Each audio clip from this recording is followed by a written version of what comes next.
Why would establishing of a holding structure in Poland make sense? In this video, I will present to you one of the aspects of such holding structure, namely the aspect of income taxation within such holding structure that could speak for such holding structure being reasonable for someone. My name is Michał. I am a licensed Polish tax advisor. I provide accounting, cost calculation, tax compliance, and tax advisory services. If this is something for you, then let's get to this. What is the benefit of having a holding structure in comparison to a situation where a natural person holds directly shares in a operating activity spółka z o.o.?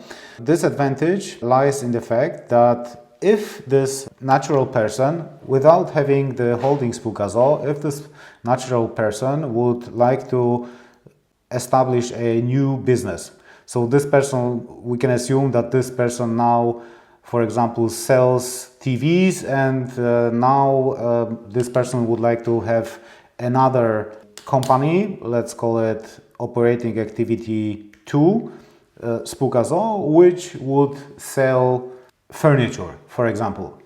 And this person sees that if the activity of the operating activity 2 spółka z o.o.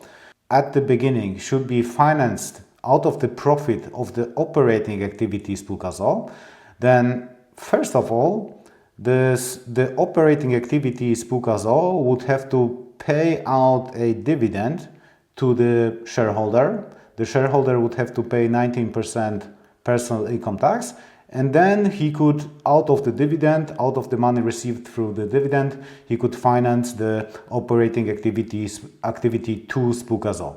But if we look at this more in detail, and we, for example, assume that there was 100 zloty or 100 monetary units of profit, then if we, for example, assume that the operating activity spółka z o.o. paid 19% corporate income tax, then we have net profit of operating activity spółka z o.o. at the level of 81, because it paid 19% corporate income tax. When we now also furthermore assume that out of those 81, the personal income tax on the dividend to the shareholder was paid, which is 1539, 19% out of the 81, then we see that what is left for the shareholder to finance the operating activity 2 spółka z o.o. business is only 61. So out of 100 of profit made by the operating activity spółka z o.o., after distribution to the shareholder has only 61 to be paid into the operating activity spółka z o.o.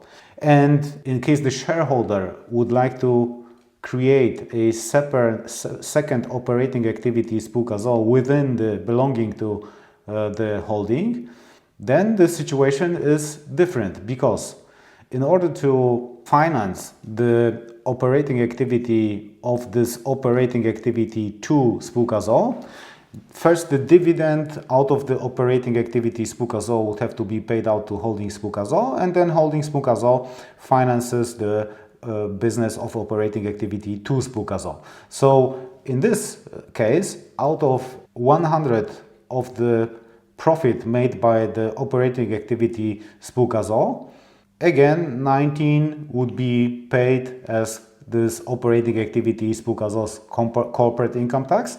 So what is left is 81. So here, in case of a holding structure, out of 100 of profit made by the operating activity spółka z o.o., 15.39 more could be moved to the operating activity 2 spółka z o.o. It would be 81 with which this company could be financed against 61, which is the amount with which the operating activity 2 spółka z o.o. could be financed in case of a structure without holding. So the shareholder, as a second benefit, as a second advantage of the holding structure, this person sees that everything which is moved between all of the profit that is moved between the operating companies, the operating activities, spółka ZOZ and holding, is only taxed once, namely with the corporate income tax at the level of each operating activity, spółka ZO. Consequently, this person most probably comes to the conclusion that it is more optimal for him to let the money be reinvested by the holding in new investments, and these investments can be everything what this person desires. Yeah, this can be another operating activity. This can be an investment in cryptocurrencies. It can be investment in pieces of art. It can be an investment in cars.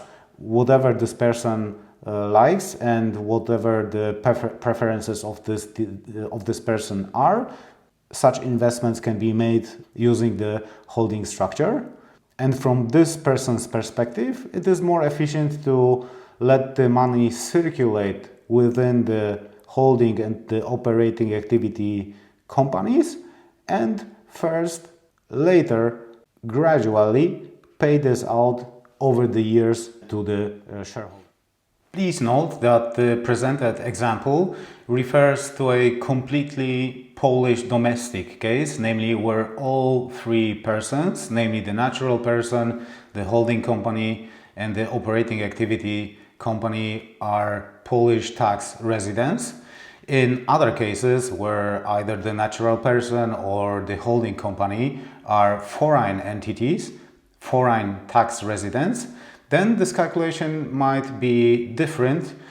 Of course, also the tax aspect of a holding structure is only one of many aspects under which the reasonability of such holding structure has to be analyzed. One of the other very important aspects is, for example, also the issue of securing of assets, where such holding structure may also come in handy. Such holding structure should also not be understood as a perfect solution solving all the problems. It always has some upsides and some downsides. While analyzing whether such holding structure makes sense for someone, also, as an alternative, a family foundation should be taken under consideration.